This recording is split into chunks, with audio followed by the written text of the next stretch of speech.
창세기 32장 24절로 29절까지 말씀 한 절씩 교독하겠습니다. 야곱은 홀로 남았더니 어떤 사람이 날이 새도록 야곱과 씨름하다가 자기가 야곱을 이기지 못함을 보고 그가 야곱의 허벅지 관절을 치매 야곱의 허벅지 관절이 그 사람과 씨름할 때 어긋났더라. 그가 이르되 날이 새려하니 나로 가게 하라. 야곱이 이르되 당신이 내게 축복하지 아니하면 가게 하지 아니하겠나이다. 그 사람이 그에게 이르되 내 이름이 무엇이냐? 그가 이르되 야곱이니이다. 그가 이르되 내 이름을 다시는 야곱이라 부를 것이 아니요 이스라엘이라 부를 것이니 이는 내가 하나님과 및 사람들과 겨누어 이겼음이니라. 사람들은 하나님을 만나기를 원합니다. 물론 하나님을 만나고 싶지 않거나 하나님에 대해서 전혀 관심이 없는 사람들도 있겠지만 하나님을 한번 만나봤으면 하는 그런 생각을 하는 사람들이 많이 있습니다. 어떤 사람들은 하나님을 믿으려는 마음이 있는데 하나님께서 제 앞에 한번 나타나 주시면 제가 하나님을 믿겠습니다 라고 말하는 사람이 있습니다. 또 진로를 놓고 고민하는 사람 중에는 하나님께서 환상 중에라도 나타나셔서 이 직업이 좋다든지 이 학교로 가라든지 아니면 이 사람과 결혼하라든지 그렇게 정해주시면 좋겠습니다 라고 말하는 사람이 있습니다. 또 어떤 사람들은 하나님께서 이 땅을 사라 아니면 이 주식을 사라 아니면 더 나아가서 하나님께서 로또 번호를 주시면 좋겠습니다 라고 말하는 사람들도 있습니다. 그런데 그런 사람들의 소원이 대부분 들어지지 않고 그렇게 하나님께서 쉽게 사람들을 만나주시는 것 같지는 않습니다. 그런데 오늘 읽은 본문에서는 하나님께서 만나주신 분, 하나님과 만난 사람에 대해서 기록하고 있습니다. 오늘 본문에서 야곱이 하나님과 씨름을 하였다라고 하고 있습니다. 이것은 굉장히 신비한 경험이고 특이한 사건이라고 할 수 있습니다. 오늘 이 하나님과 씨름한 이 사건, 이 경험에 대해서 같이 생각해 보고자 합니다. 하나님과 씨름했다고 하는데 과연 진짜 하나님과 씨름을 한 것인가 하는 생각을 먼저 해봅니다. 성경에서는 야곱이 어떤 사람과 씨름했다고 하고 또 뒤에 이어지는 28절에서 내가 하나님과 사람과 더불어 겨루어 이겼습니다 라고 말하고 있습니다. 그리고 창세기 32장 20절에서는 그러므로 야곱이 그곳 이름을 브니엘이라 하였으니 그가 이르되 내가 하나님과 대면하여 보았으나 내 생명이 보존되었다 함이더라 라고 말하고 있습니다. 야곱이 하나님과 대면하여 보고 하나님과 씨름하였다라는 그런 기록이 있는 것을 보고 우리가 야곱이 진짜 대면하여서 보고 진짜 하나님과 씨름했다라고 생각할 수 있습니다. 그러나 대부분의 성경학자들은 야곱이 진짜 하나님과 씨름을 했다고 보지 않습니다. 왜냐하면 성경의 여러 다른 곳을 보면 하나님을 본 사람이 없다라고 그렇게 말씀하고 하나님의 얼굴을 보고 살 자가 없다고 말씀하고 있기 때문입니다. 그리고 보면 우리가 잘 생각해 보면 육체가 아니라 영이신 하나님과 씨름을 한다는 것이 쉽게 이해가 되지 않는 것입니다. 그래서 호세아서에는 야곱이 하나님과 겨눈 것을 천사와 겨눈 것이라고 말하고 있습니다. 그래서 야곱이 진짜 하나님과 만나서 씨름을 했다. 진짜 하나님이 삿발을 메고 씨름을 했다. 이렇게 보는 것이 아니라 하나님께서 특별하게 보내신 하나님의 사자, 하나님의 천사와 씨름을 했다고 해석을 하는 것입니다. 그렇다면 과연 하나님과 씨름을 한다 하는 것은 과연 어떤 의미일까요?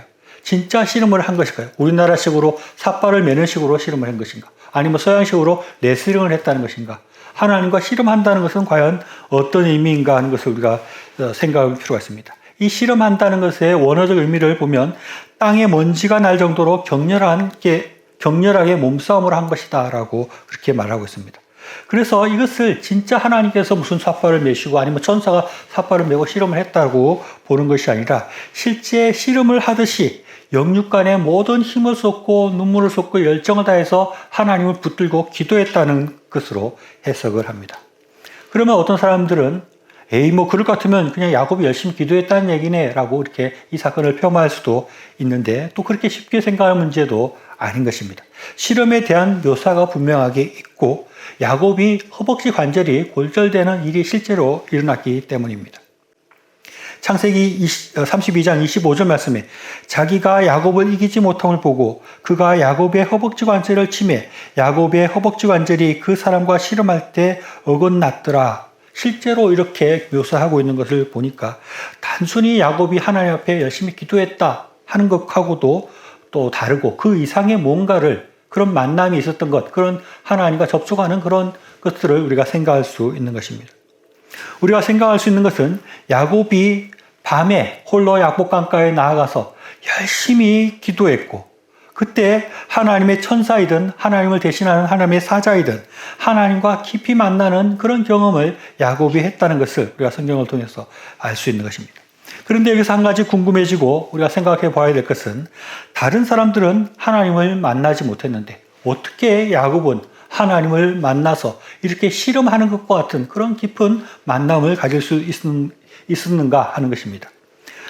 우리는 당시 야곱의 상황을 생각해 볼 필요가 있습니다. 야곱은 원래 어릴 때 살던 곳에서 에서를 속여서 장자권을 빼앗았습니다. 그래서 에서의 미움을 사게 되고 에서가 야곱을 죽이려고 할 때 야곱이 도망을 해서 외삼촌 집에서 살게 되고 그곳에서 가정을 꾸리고 그곳에서 재산을 모으게 됩니다. 그런데 이제 그곳에 더 있지 못하고 다시 고향집으로 돌아오게 되는데 돌아오고 있는 야곱의 일행을 향해서 형 에서가 400명의 사람을 데리고 온다는 소식을 듣게 되고 그 때문에 야곱이 큰 걱정과 두려움에 빠지게 되는 것입니다. 형이 400명이나 되는 사람을 데리고 오는데 나를 환영하러 오는 것인가 아니면 나를 죽이러 오는 것이 아닌가 하는 그런 생각을 하면서 두려움 속에 빠졌다는 것입니다. 그래서 진을 두 개로 나누어서 먼저 앞에 진을 치면 내가 도망가겠다 여러 가지 작전을 세웠음에도 불구하고 이 야곱은 너무나 두려워서 잠을 이루지 못하고 혼자 강가에 나와서 기도를 하게 되는 것입니다. 그러면서 야곱은 하나님과 실험하는 그런 만남을 가지게 되었다는 것입니다. 그리고 이런 야곱의 기도, 또 다르게 말하는 하나님과의 만남, 또 다르게 표현하면 하나님과의 이런 실험하는 것을 통해서 그 야곱의 소원이 이루어져서 에서를 기쁨으로 만나게 되고 무사히 에서를 만나게 되었다는 것입니다. 이것을 통해서 사람들은 하나님을 만나는 법에 대해서 생각을 합니다. 그래서 야곱이 밤새도록 기도했다. 철야 기도를 통해서 하나님을 만났다. 그래서 이 철야 기도를 하면 하나님을 만나는 것이 아닌가 그렇게 생각을 이어가는 경향이 있습니다. 그리고 또 한 가지 생각할 수 있는 것은 이렇게 간절하게 기도드리고 하나님을 찾으면 하나님께서 우리를 만나 주신다. 이 야곱과 같이 아주 절박한 마음으로 아주 간절한 마음으로 하나님을 찾으면 하나님께서 우리에게 모습을 나타내시고 우리를 만나 주신다라고 생각하고 또 그렇게 열심히 기도하는 것이 응답받는다라고 생각을 합니다. 그런데 솔직히 저는 하나님께서 어떤 이유로 야곱을 만나 주셨는지 그것을 정확하게 알 수 없습니다. 그리고 앞에서 말했듯이 하나님과 야곱이 실험한다는 것이 정확하게 무슨 의미인지를 말하기는 어렵습니다. 그러나 분명히 말씀드릴 수 있는 것은 이런 사건들을 보면서 하나님은 사람을 만나 주시는 분이시다. 하나님께서는 전혀 하나님과 사람을 거리를 두시고 안 만나시고 하는 것뿐이 아니라 하나님은 사람을 만나 주신다 하는 것입니다. 그것이 씨름을 통한 방법이든지 아니면 천사를 통해서 만나는 형식이든지 아니면 그것을 음성을 들려주는 형식이든지 아니면 꿈속에 나타나는 방식이든지 우리가 알 수 없으나 하나님은 어떤 방식으로든지 간에 사람들을 만나주시는 분이시다 하는 것입니다.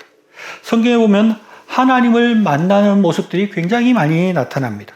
야곱만 해도 야복강가에서 지금 실험을 통해서 하나님을 만난 것 외에도 베델에서 또 형 에서를 통해서 도망하는 길에 야곱은 하나님을 만나서 하나님의 음성을 듣는 그런 경험을 하게 됩니다. 그때 하나님께서 야곱에게 나타나서 위로하시면서 너와 내 자손으로 말미암아 복을 받으리라 하는 그런 약속을 해 주셨습니다. 이 외에도 성경을 보면 하나님을 만나고 하나님과 대화하고 하나님의 음성을 듣는 것은 아주 많은 것입니다. 최초의 인간 아담과 하와부터 가인과 아벨도 또 이어지는 많은 성경의 인물들이 다 하나님을 만나는 그런 모습들을 우리가 볼 수 있는 것입니다. 아브라함의 경우에는 고향집을 떠나서 내가 내게 지시할 땅으로 가라 하는 음성을 들었고 선지자들에게도 나타나서 네가 앞으로 나를 위해서 이런 일을 해라. 내가 너를 선지자로 부른다. 이런 부르심을 받게 되는 것입니다. 그리고 신약에서도 사도 바울에게 나타나서 내가 어찌하여 나를 박해하느냐라고 바울에게 말씀하시고 바울을 이방의 전도자로 부르시는 일도 있는 것입니다. 성경에서는 우리가 다 말할 수 없을 정도로 엄청나게 많은 하나님을 만나는 사건들, 하나님의 음성을 듣고 하나님과 대면하는 그런 일들이 너무나 많이 있는 것입니다. 하나님을 만나는, 하나님께서 사람들과 만나는 방식은 아주 다양하다고 할 수 있습니다. 야곱과 같이 진짜 하나님과 씨름하는 그런 모습일 수도 있고, 하나님께서 음성을 들려주시는 경우도 있고, 꿈에서 나타나는 수도 있고, 환상을 통해서 말씀하시는 경우들도 있는 것입니다. 그리고 하나님께서 우리를 만나셔서 하는 일들과 말들도 아주 다양합니다. 위로가 필요한 사람들에게 위로를 해주시고, 또 하나님의 약속이 필요한 사람에게 약속을 해주시고, 또 하나님께서 특별한 지시할 것이 있는 사람에게 하나님께서 나타나셔서 하나님께서 말씀으로 지시하는 것, 그런 일들도 있는 것입니다. 저는 여기서 과연 우리가 하나님을 만난다는 것이 무엇인가 하는 것에 대해서 생각해 봅니다. 하나님과 만난다는 것을 우리가 사람과 사람이 만나는 것으로 생각하기는 어렵습니다. 왜냐하면 하나님은 사람이 아니시고 영이시기 때문에 그렇습니다. 우리가 사람을 만나는 것은 언제 어디서 이렇게 얼굴을 보고 만나는 것, 그런 것을 생각할 수 있지만 우리가 하나님을 그런 식으로 만날 수는 없는 것입니다. 하나님은 영이시기 때문에, 그리고 하나님은 무엇보다도 세상의 어떤 곳에서든지 존재하는 분이기 때문에 그렇습니다. 시편 139편 7절로 8절 말씀 보면 내가 주의 영을 떠나 어디로 가며 주의 앞에서 어디로 피하리이까. 내가 하늘에 올라갈지라도 거기 계시며 소홀의 내 자리를 펼지라도 거기 계시니이다 라고 말씀하고 있습니다. 하나님께서는 어디 특정한 곳에 이렇게 있는 분이 아닙니다. 사람처럼 어디 형체가 있어서 어떤 곳에 자리 잡고 있는 분이 아니십니다. 어디나 계시기 때문에 지금 이곳에도 이미 하나님께서 계신다고 할 수 있습니다. 그리고 하나님께서는 우리의 마음속에 들어와 계시기도 하는 것입니다. 어떤 의미에서는 우리가 늘 하나님을 맞대고 있고 하나님을 만나고 있다고도 할 수 있습니다. 그런데 우리는 또 하나님의 얼굴은 볼 수 없는 것입니다. 그렇다면 과연 우리가 이 하나님을 만난다는 것을 어떻게 정의할 수 있을까요? 저는 우리가 하나님과 연결되어서 교류하는 것, 하나님과 말을 주고받는 것, 그것이라고 생각을 합니다. 하나님과 만나기 위해서 우리가 하나님을 어디론가 찾아갈 수 없습니다. 하나님은 이미 우리 곁에 계시고 우리가 어떻게 보면 이미 만나고 있습니다. 그런데 하나님께서 구체적으로 우리에게 말씀해 주시고 하나님께서 우리에게 더 긴밀하게 연결되어서 교통하게 되는 것, 그런 순간을 우리가 하나님과 만나는 것이다 라고 정의할 수 있지 않을까 생각해 봅니다. 어떻게 보면 우리는 늘 하나님과 연결되어 있고 하나님과 만나고 있기 때문에 그 자체도 만남이긴 하지만 이 성경에서 나오는 야곱에서 보듯이 하나님을 만났다고 할 수 있을 정도로 그런 만남이라는 것은 하나님과 우리가 더 긴밀하게 연결되면서 하나님의 뜻을 우리가 듣게 되는 것, 하나님의 음성을 듣게 되는 것, 하나님께서 분명하게 그 모습을 드러내시는 것, 그 강력하게 우리에게 그 존재를 나타내시는 것, 그것이 하나님과의 만남이라고 할 수 있을 것입니다.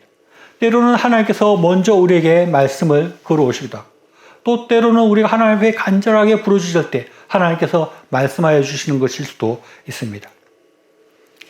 어떤 사람들은 하나님께서 이 세상을 창조해 주시고 이 세상이 돌아가는 원칙을 만들어 놓고 이 세상과 전혀 간섭하지 않는다. 또 우리의 삶에 구체적으로 하나님께서 이렇게 저렇게 간섭하지 않고 그것들을 어떻게 조정하지 않는다라고 그렇게 생각하고 그렇게 말하는 사람들이 있습니다. 그러나 그것은 아주 잘못된 생각인 것입니다. 하나님께서는 구체적으로 우리의 삶에 개입하십니다. 구체적으로 우리의 삶을 간섭하시고 때때로 우리에게 강력한 존재를 드러내시면서 말씀하시고 위로하시고 약속하시고 지시하시는 분이 하나님이신 것입니다. 이사야서 55장 6절 말씀 보면 너희는 여호와를 만날 만할 때 찾으라. 가까이 계실 때 그를 부르라 라고 말씀하고 있습니다. 또 시편 50편 15절 말씀 보면 환난 날에 나를 부르라. 내가 너를 건지리니 내가 나를 영화롭게 하리로다 라고 말씀하시면서 하나님께서 우리가 하나님을 찾아라. 하나님께 부르짖어라 라고 이렇게 말씀하고 있습니다. 우리는 하나님을 만나려고 노력을 해야 됩니다.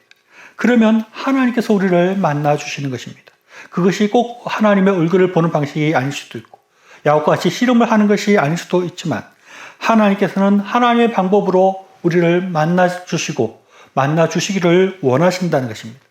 우리가 늘 하나님 앞에 하나님과 같이 있고 하나님과 연결되어 있기 때문에 우리에게 필요한 것은 하나님의 음성을 더 잘 들으려고 하고 하나님과 더 긴밀하게 연결되려고 하는 것이 필요한 것입니다. 그것이 우리가 생각하는 하나님께서 우리를 만나 주신 것이라고 할 수 있습니다. 그래서 우리가 하나님 말씀을 더 깊이 묵상하고 더 하나님 앞에 깊은 기도의 그런 자리로 나아갈 필요가 있습니다. 그렇게 될 때 우리는 하나님과 더 깊이 연결되게 되고 우리가 더 깊이 하나님과 교통하게 되고 그럴 때 우리가 하나님을 만나는 그런 경험을 하게 되는 것입니다. 우리에게 고민이 있을 때 야곱과 같이 하나님 앞에 나아가 깊은 기도를 드리면 하나님께서 우리를 위로해 주시는 그런 경험을 우리가 할 수 있습니다. 그렇게 되면 우리의 고민들이 사라지게 되고 우리의 두려움들이 사라지는 그런 것들을 우리가 경험하게 됩니다. 진로의 고민을 놓고 우리가 고민하고 있을 때 그 문제를 놓고 하나님 앞에 말씀드리고 지혜를 구하면 우리의 마음속에 어떤 길로 가야 될지가 분명해지고 그래서 우리의 마음이 그런 갈등이 아니라 한 길로 정해지는 그런 경험을 할 때가 있습니다. 또 우리가 하나님의 말씀을 읽고 찬양하고 기도하는 시간들 중에 하나님께서 특별히 우리에게 말씀하시는 것, 지시하시는 것을 깨닫게 되는 경우가 있습니다. 그런 것들이 모두 하나님을 만나는 것이라고 할 수 있는 것입니다. 특별히 하나님을 만나는 것이 꼭 실험하는 그런 것이 아니더라 할지라도 우리가 이렇게 하나님 말씀 읽고 찬양하고 기도하고 더 하나님 앞에 가까이 가려고 하고 더 하나님을 간절히 찾게 될 때 우리는 하나님의 음성을 듣게 되고 하나님의 뜻을 발견하게 되고 하나님의 위로를 받게 되고 그런 것들이 하나님과 만나는 것입니다. 하나님은 우리를 만나시기를 원하시고 우리와 더 깊은 대화를 나누시기를 원하십니다. 하나님은 우리가 더 기도하고 찬양하고 하나님 말씀을 묵상해서 더 가까이 하나님께로 오기를 원하시고 더 하나님과 깊이 접촉되기를 원하고 계시는 것입니다.